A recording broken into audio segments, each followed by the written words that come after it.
In the autumn of 1861, in a remote settlement near Barren Creek, Kentucky, Margaret Ainsley, a 27-year-old midwife's assistant, became the center of a case that would later enter local records as one of the most disturbing events of its time.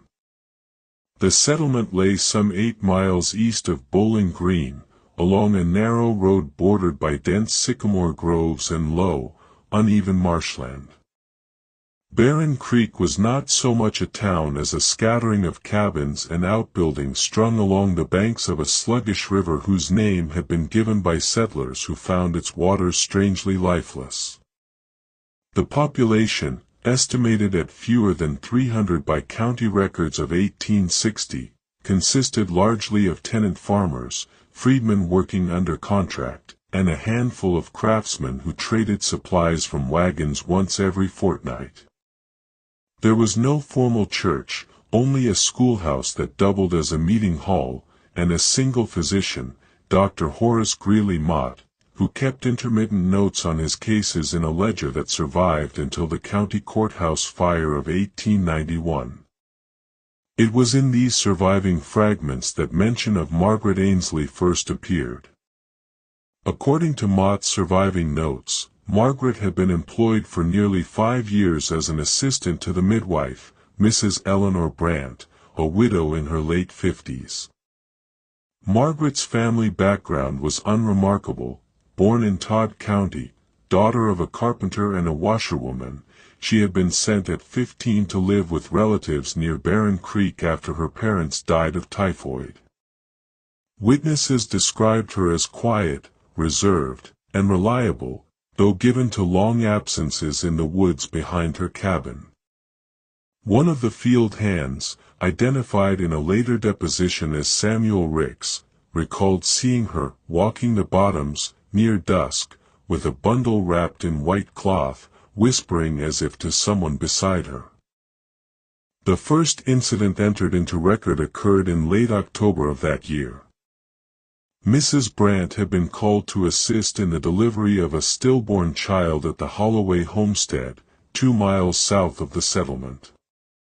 The delivery was uneventful, but when Mrs. Brandt requested that Margaret prepare the linens, she found her assistant in the smokehouse, staring at the stacked salt barrels and murmuring that it had already gone cold. When questioned later, Margaret could not explain what she had meant. She appeared lucid but withdrawn, and the midwife noted in her journal that the girl speaks as if answering voices that others cannot hear. Dr. Mott's notes from November record a visit to the Ainsley cabin after several neighbors reported seeing an unusual glow behind her house after midnight. He described a pale luminescence emanating from the ground itself, of duration approximately 6 minutes, leaving a faint odor similar to burnt starch. Soil samples were taken but misplaced after Mott's death in 1867. The doctor found Margaret seated by the window, hands folded, claiming she had seen light in the dirt, like when the sun hits water. Mott attributed the phenomenon to phosphorus decay from animal matter and noted no immediate cause for alarm. The second incident was more serious and involved the death of a child, recorded on December 11, 1861. The child, belonging to the Cooper family, had been left in Margaret's care while the mother recovered from a fever. The infant was discovered unresponsive before dawn, its face described as pale and still, with no marks of suffocation or fever. Margaret maintained that the child had gone quiet after the ringing started. When asked what ringing she meant, she replied that it came from the trees. No other witness heard such a sound, though the Cooper's eldest son later claimed he awoke that night to something humming by the window. The coroner's inquest listed the death as cause undetermined. Following this event, Margaret was dismissed from Mrs. Brandt's employ but remained in Barren Creek, sustaining herself through sewing and collecting herbs for tinctures. Several townspeople objected to her continued presence.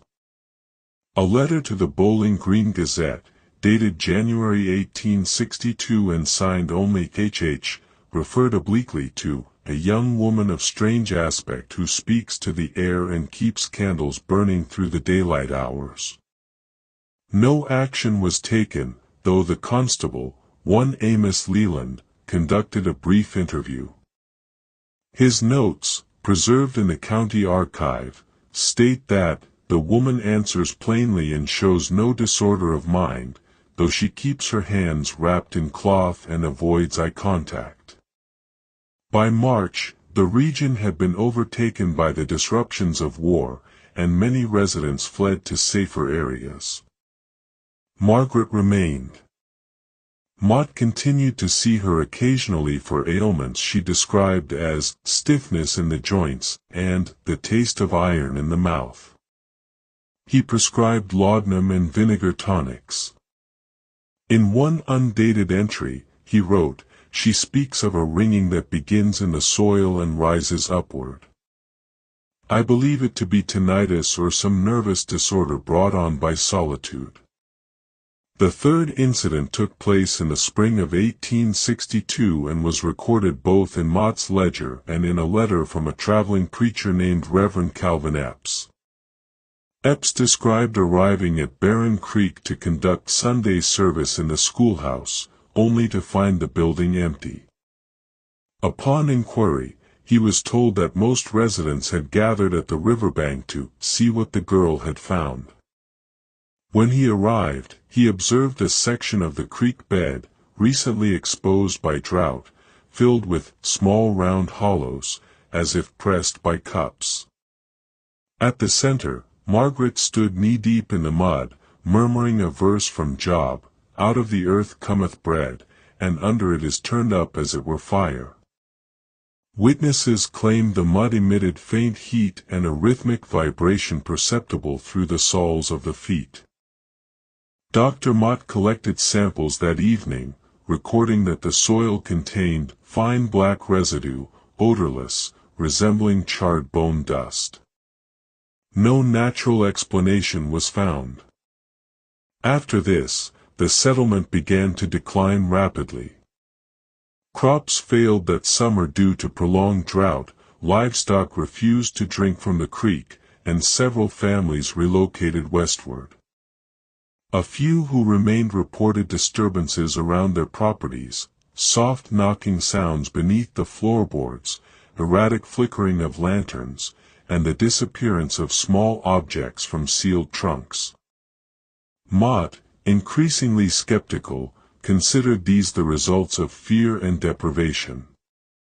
Yet in August, the doctor's own assistant, a boy of 16 named Harlan Dent, vanished after being sent to collect water near the Ainsley cabin. Search parties found only his shoes, set neatly by the path. The following night, Margaret was seen standing in the same place, motionless, hands clasped. She told the constable. He walked into the low hum and did not return.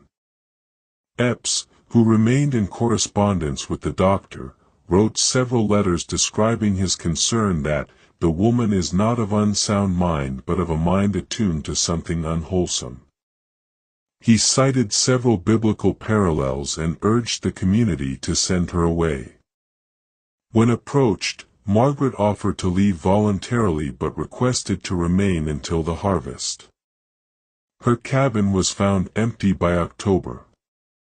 In December 1862, a group of soldiers passing through the area discovered traces of habitation near the creek, a ring of stones, several burned candles, and scraps of fabric tied to willow branches.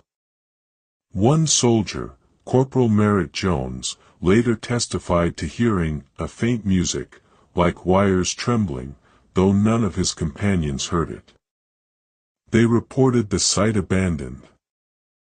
Dr. Mott continued to document the case sporadically until his own health declined.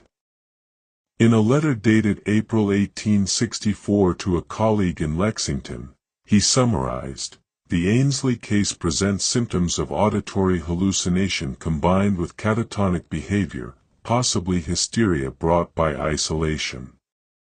The soil phenomena remain unaccounted for, though I suspect phosphorescent decay or trick of gas.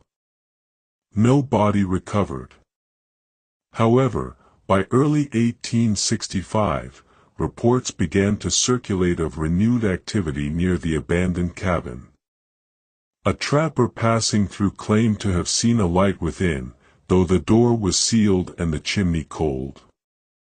Another, identified as Joseph Weller, swore he heard a woman's voice repeating numbers while he camped nearby. When local authorities inspected the cabin, they found no occupant, but the interior had been disturbed.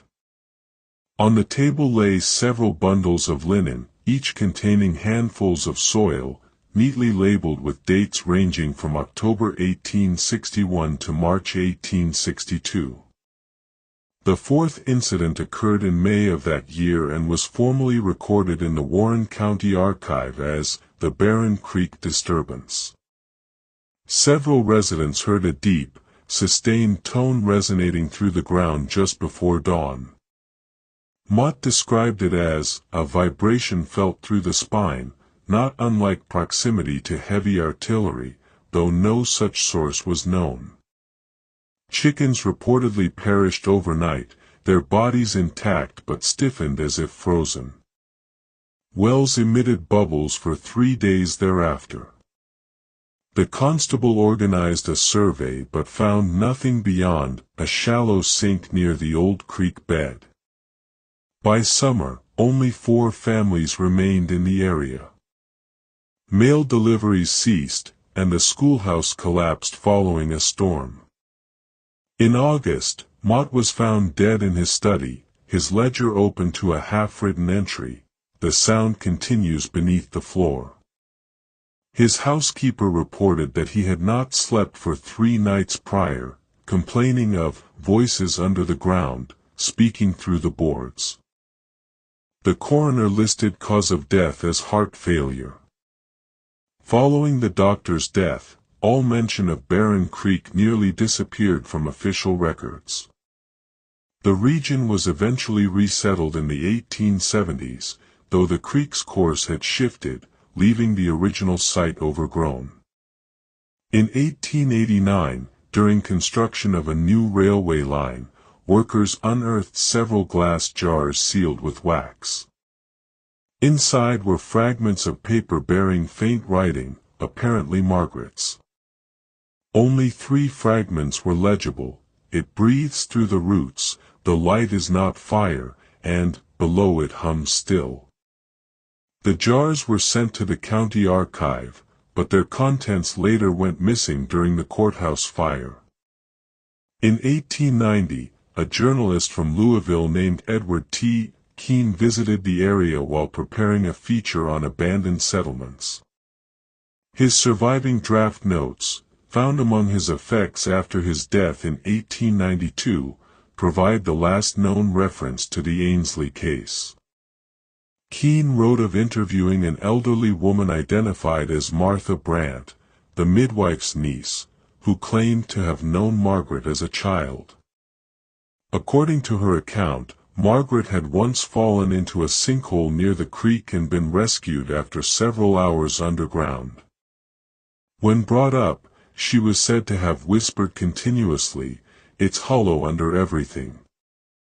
Keene described the ruins of the Ainsley cabin as sunken, with the floorboards warped downward, as though drawn from beneath. He spent one night there, during which he recorded in his field notebook that the silence is excessive, like standing inside a bell. His entry breaks off mid-sentence. His body was discovered 2 days later near the old railway cut, his features calm, with no sign of struggle.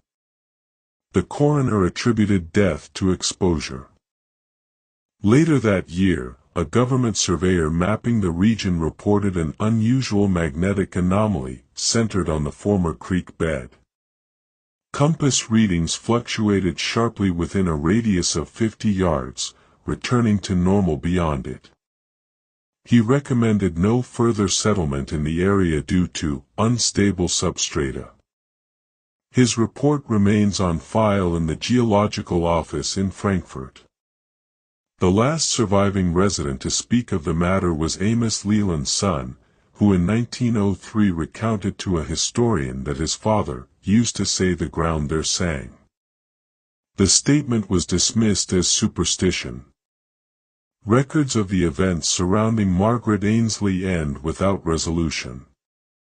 No remains were ever identified, no verified cause for the reported sounds established. Subsequent geological surveys in the early 20th century confirmed minor sinkholes and pockets of trapped gas but could not account for historical descriptions of sustained vibrations or luminescence. What survives are fragments, medical notes, letters, and recollections, each describing phenomena consistent only in their inconsistency. From these, the outline of a life emerges. A young woman isolated by circumstance, observed through the language of others, surrounded by evidence that refuses to settle into meaning. Whether she witnessed natural decay, hallucination, or something yet unclassified cannot be determined. As one unsigned memorandum from the county archive concludes, if there was ever a disturbance at Barren Creek, it has long since subsided into the earth. What remains is an emptiness that resists measurement, an absence mistaken for peace. In the spring of 1866, the land once known as Barren Creek remained largely deserted. The river's new course had left wide tracts of blackened soil exposed, streaked with a white sediment resembling ash. Locals from neighboring counties avoided the area, citing its reputation for sickness and misfortune. Nevertheless, a small number of families attempted to resettle that year under a government homestead program, among them the Heler family, Thomas and Ruth Heler, and their two surviving children, aged 9 and 12. They took possession of the former Brant property, which stood on slightly higher ground, the only structure still partly intact. According to Ruth Heler's surviving diary, the first weeks were uneventful. They cleared brush, mended the roof, and planted corn. Her earliest entries describe ordinary hardship, flooding from spring rains, spoiled provisions, and the difficulty of obtaining labor. However, beginning in May, her tone shifted. One entry, dated May 14, records, "The soil is soft where it should be firm. When we step upon it, it gives back a sound as though hollow. The children say they hear it at night, a low tone that fades before I can reach their room."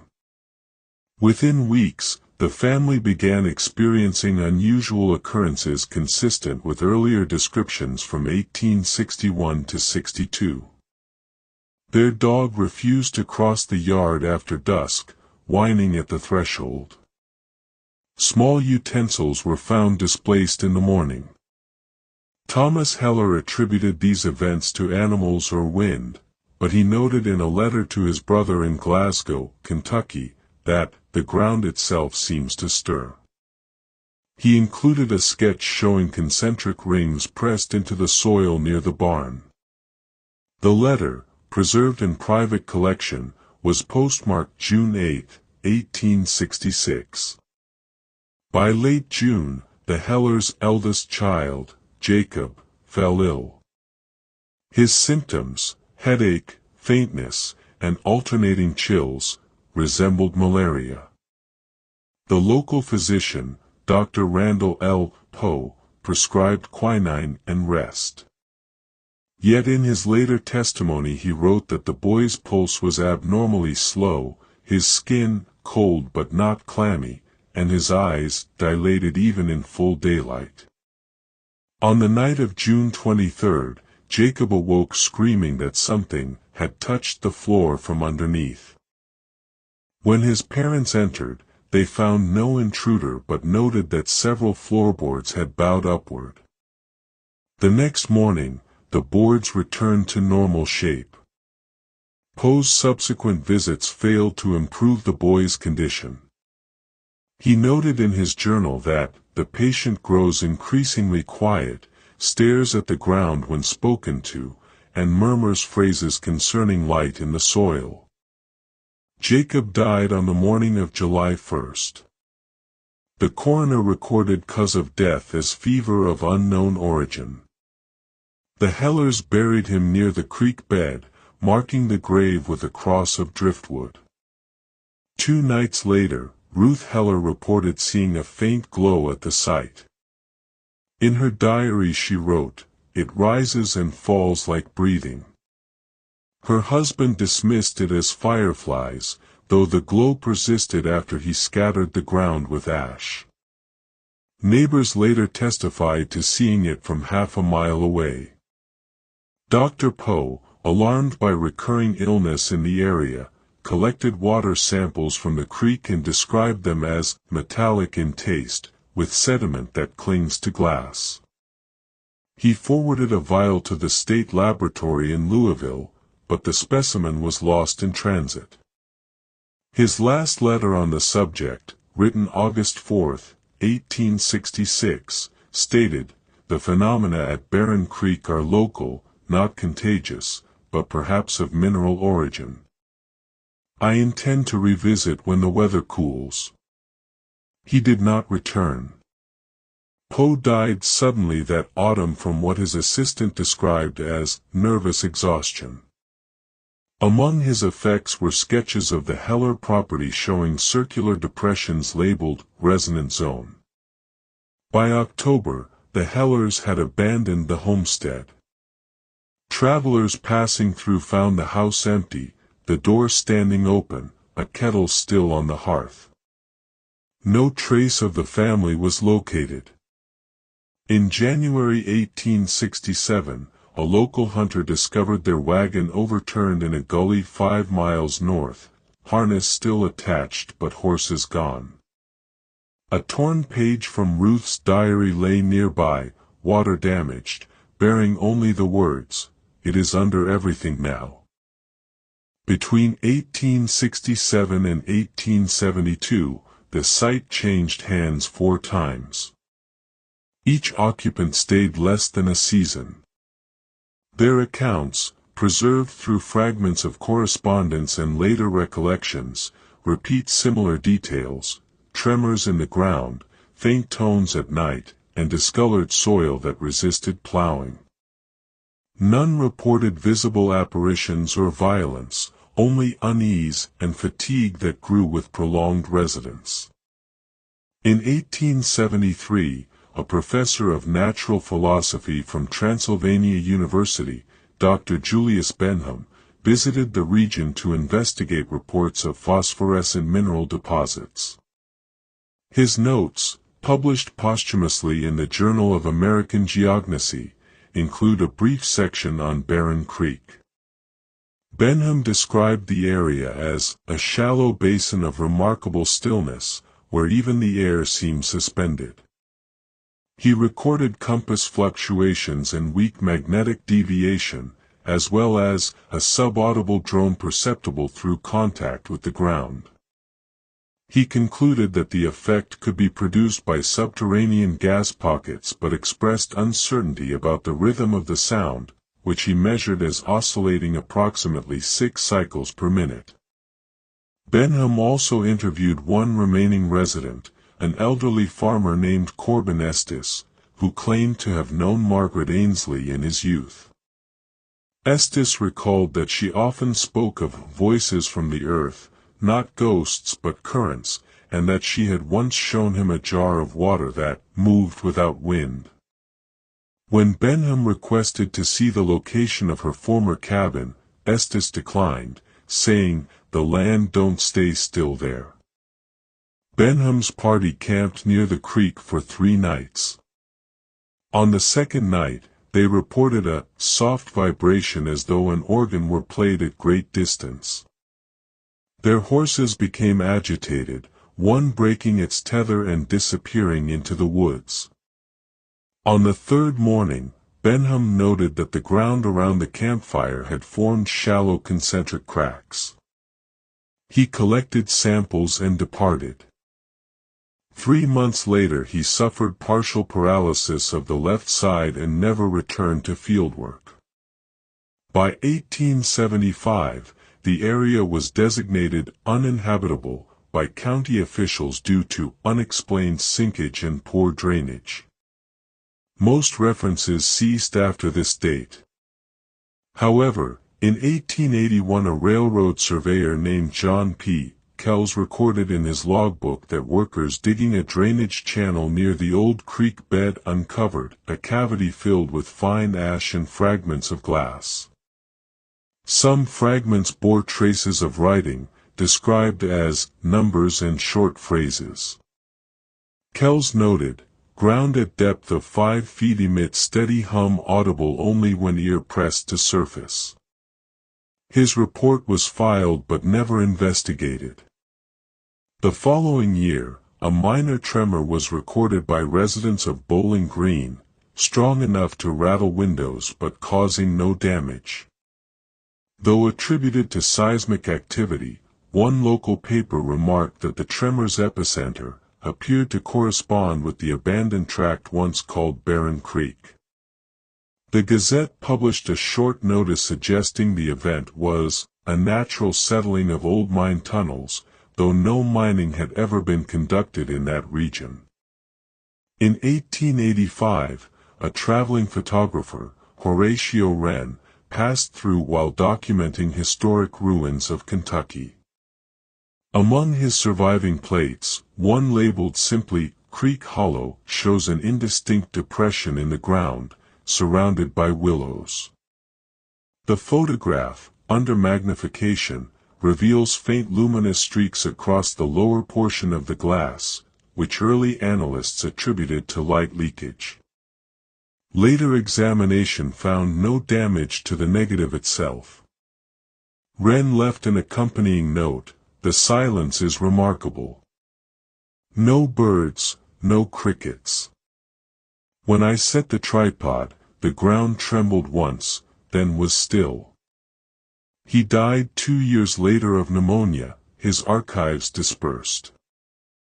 During the drought of 1888, fire crews from Scottsville reported that smoke from forest fires to the south hung low over the old basin and would not disperse. One crew member, Elijah Ray, told the Courier-Journal that the smoke lay on the ground and quivered, as if something breathed under it. His statement was omitted from the printed edition but preserved in handwritten drafts. By 1889, the settlement existed only as a name on outdated maps. The new railway, constructed a mile north, bypassed the site entirely. Workmen cutting through the eastern edge of the basin discovered what they described as a layer of compact gray powder, interspersed with traces of wood and bone. No complete skeletons were found. Samples were sent to Frankfurt but reportedly disintegrated upon drying. A brief mention in the Frankfurt Daily Ledger, August 5, 1889, noted, "Unusual strata encountered near former Barren Creek, work delayed by subsidence." Foreman reports peculiar odor like singed cloth. The incident received no further coverage. Later that year, a private collector, identified only as JDM, acquired several of Dr. Mott's surviving notebooks at auction. Among them was a short, undated memorandum referring to the hum below the flooring. Written in pencil, it ended with the line, "It is neither disease nor haunting but a kind of persistence." The notebooks passed through multiple owners before being donated to the State Archive in 1914. One volume remains missing. Although no definitive link was ever established between these later disturbances and the events surrounding Margaret Ainsley, the recurrence of similar phenomena, subterranean vibrations, faint luminescence, and unexplained decay of organic matter, suggested to later investigators a common cause. The absence of direct evidence has rendered such connections speculative. Nevertheless, a pattern emerges from the surviving documentation, a sequence of habitation and abandonment repeating at intervals of several years, each marked by progressive physical and psychological decline among residents, and by recurring manifestations confined to a precise geographic locus. The consistency of description across decades argues against deliberate fabrication. No institution assumed formal responsibility for further study. The terrain was left to revert to woodland. In 1891, the courthouse fire destroyed most county archives, including the original inquest reports, Dr. Mott's death certificate, and the depositions from the Heler case.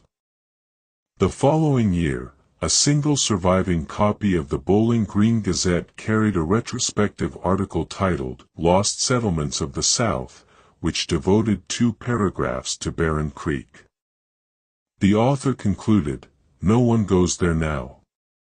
The earth itself seems to have forgotten." In the spring of 1892, renewed attention was brought to the Barren Creek region through a geological survey commissioned by the state to assess land stability for potential timber rights. The assigned team consisted of 3 men, surveyor John Elmore, assistant draftsman Peter Hanley, and a contracted field medic, Dr. Lionel D. Creer. Their expedition journals, partially preserved in the state's Department of Natural Resources, provide the final and most detailed examination of the area before it was officially removed from development plans. According to Elmore's first log entry, dated March 19, the approach to the site was remarkably still, with an absence of insect or bird sound even in daylight. The ground was described as yielding underfoot, composed of fine black loam interspersed with fragments of glassy material. Instruments recorded erratic readings, the compass needle drifted without consistent alignment. The men established camp on a ridge overlooking the former creek bed, unaware that their stay would extend beyond the PLA. Ned 4 days due to repeated disturbances to their work. Hanley's notebook contains the first mention of what he termed resonant pulses. On the evening of March 21, he recorded, at 9:40, faint rhythmic vibration perceptible through soles of boots, lasting approximate 2 minutes. No wind, no thunder. He compared the sensation to a faraway bell. Dr. Creer, skeptical, noted that both men might have experienced muscular tremor from fatigue. Nevertheless, the following morning they found their measuring stakes shifted several inches inward, forming a shallow arc rather than the straight line laid the previous day. The men repeated the process, marking their positions again, but the same displacement occurred overnight. Elmore documented this anomaly in his formal report, writing, "The soil appears in motion at intervals not perceptible to the eye but evident by its effects." On the 3rd evening, Creer reported hearing a low harmonic tone beneath the ground, steady as breath. The sound ceased when he struck the soil with his walking stick, though vibrations continued up the handle. His medical notes include the observation that his fingertips remained numb for several hours afterward. He dismissed this as mild neuropathy, yet his handwriting deteriorates in subsequent entries, becoming erratic and compressed. Hanley, meanwhile, recorded an odor like struck flint that seemed to emanate from the center of the basin. He described the surface as slightly luminous after dark, though no heat was detected. When the men attempted to photograph it using magnesium flash powder, the resulting plates were completely opaque, blackened beyond recovery. On March 25, Elmore ordered the camp dismantled. During the process, they discovered that several crates of equipment had softened as though exposed to moisture, though no rain had fallen. The men left the site at dawn. Their official statement to the department concluded, "The substratum of Barren Creek is unstable, possibly hollow. No further excavation recommended." 2 months later, Elmore died of an apparent stroke while lecturing in Lexington. Hanley disappeared from record after 1894. Dr. Creer resigned his post and entered a sanitarium in Tennessee, where he remained until his death in 1902. In his final letters to a colleague, he mentioned recurring sensations of the floor breathing. By 1893, all mention of Barren Creek was removed from state maps. The land was reclassified as non-arable reserve, its coordinates omitted from later surveys. Oral traditions persisted among nearby residents who spoke of a low singing in the ground during humid weather, though most regarded it as legend. The following year, the property was purchased by a logging concern, the Bremer and Cott Company, intending to clear timber on the surrounding ridge. Work began in September 1894. Company foreman records, preserved in the Bremer archive, detail several mechanical failures. Axle shafts on 2 steam engines cracked without apparent stress. Horses refused to enter the lower basin. Workers complained of nausea and headaches. By mid-October, 3 laborers had abandoned their contracts, citing bad air and whispers in the brush. An accident occurred on October 28 when a timber wagon overturned on level ground, killing 1 man. Witnesses described the soil lifting beneath the wheels just before the fall. Bremer himself visited the site and suspended operations indefinitely. In his report to investors, he wrote, "This ground holds noise inside it. It's as if something continues below, old and deliberate." Within the next year, all structures and tools were removed from the vicinity. The company sold the tract at a loss. For several decades afterward, no further official documentation mentions the name Barren Creek. However, an unsigned article in the Louisville Sentinel dated July 2, 1898, references a region near the Green River where no insects thrive and where, on warm nights, the earth gives off a faint chime. Though the location is unnamed, coordinates given in the journalist's field notes correspond roughly to the Old Creek Basin. By the turn of the century, the settlement's history had become a subject of anecdote and speculation. County storytellers described a woman who talked to the ground and light in the dirt. Academic interest revived briefly in 1904 when a graduate student at Vanderbilt University, Robert M. Linton, attempted to compile a chronology of unexplained geological events in the South. His unpublished thesis, Resonant Phenomena of Subterranean Origin, dedicates 20 pages to the Barren Creek case. Drawing on interviews with descendants of early settlers, Linton proposed that gas emissions from decomposing organic matter could produce both sound and phosphorescence. He cited, however, the persistence of tone beyond expected duration as a factor yet unaccounted for. Linton visited the site in August of that year. His field journal, recovered after his disappearance, describes soft depressions in the earth, warm to the touch, arranged in a pattern resembling ripples. His last entry reads, There is a pulse to the ground, like something sleeping. It feels near. He was never found. His equipment was discovered at the edge of the basin, undisturbed, the soil around it freshly turned. Over the following decades, the location faded into obscurity. By 1910, maps labeled the area simply as abandoned tract. The remaining cabins had collapsed under vegetation. Travelers who passed near reported silence so deep that it caused discomfort.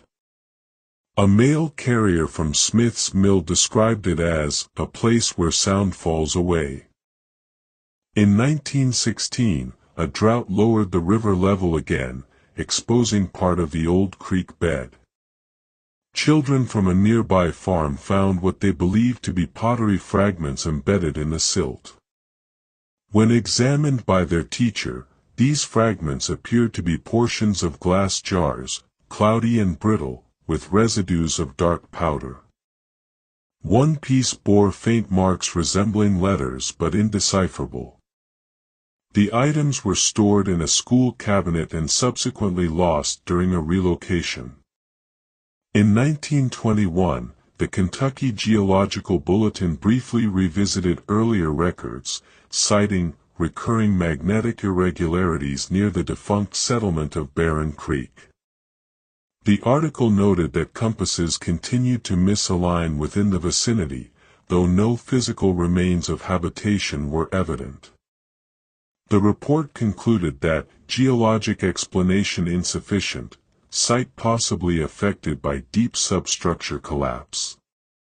By mid-century, the precise location was uncertain. New growth had erased paths and boundaries. Oral accounts among older residents described breathing ground, the ringing pit, and lights that moved like slow fire under dirt. Such recollections persisted into the 1940s but diminished thereafter. The final government acknowledgement came in 1952, when the Corps of Engineers surveyed the valley for potential dam construction. Their technical memorandum, number 48B, contains a brief notation: anomalous reading at Sector 12A, low-frequency vibration in substratum, not instrument error. Recommend no further excavation. No dam was built. Today, no trace remains on modern maps. The nearest settlement lies several miles away. Occasional references surface in local archives or family letters, each repeating the same quiet insistence that something beneath that ground continued long after the people had gone. From all available evidence, medical records, geological notes, eyewitness statements, the conclusion remains indeterminate. Whether the occurrences were manifestations of environmental decay, magnetic interference, or psychological contagion, the persistence of identical descriptions across decades resists simple dismissal. If Margaret Ainsley indeed encountered some subterranean phenomenon, it was one that neither science nor superstition could adequately name. She remains a figure defined less by her actions than by the reactions of those who observed her, physicians cataloging symptoms, preachers quoting scripture, neighbors recording fear in ledgers. Each believed they were documenting her decline, yet the continuity of the disturbances long after her disappearance suggests the subject may never have been the woman herself but the land upon which she stood. Records indicate that the final official reference to the case appeared in a clerical memorandum from 1963, discovered in the Kentucky State Archives. Typed on fading paper, it read simply, "Former Barren Creek Tract, classified as unsuitable for development. Ground unstable. No further entries." No author's name was listed. From then onward, the site ceased to exist in public record. No coordinates, no boundary lines, no land deeds. A gap in the map where a name once stood. Those who have sought it report only stillness, an expanse of low woodland where, according to later surveyors, sound seems strangely muffled, as though absorbed. In certain weather, they claim the air vibrates faintly, too low for hearing but enough to stir dust on the leaves. No instruments have captured it. What remains of the Barren Creek case, therefore, is neither mystery nor explanation but an archive of absence, a century of documents circling around a hollow space, each attempting to define a phenomenon that left no physical trace yet imprinted itself upon every witness. The language of those accounts, light, hum, resonance, breath, suggests not haunting but continuation, something that endures quietly below perception, immune to decay or recollection. As one anonymous archivist summarized in a marginal note discovered decades later, there are sounds that cannot cease because they were never truly begun. The ground remembers not the living or the dead, only the motion between them.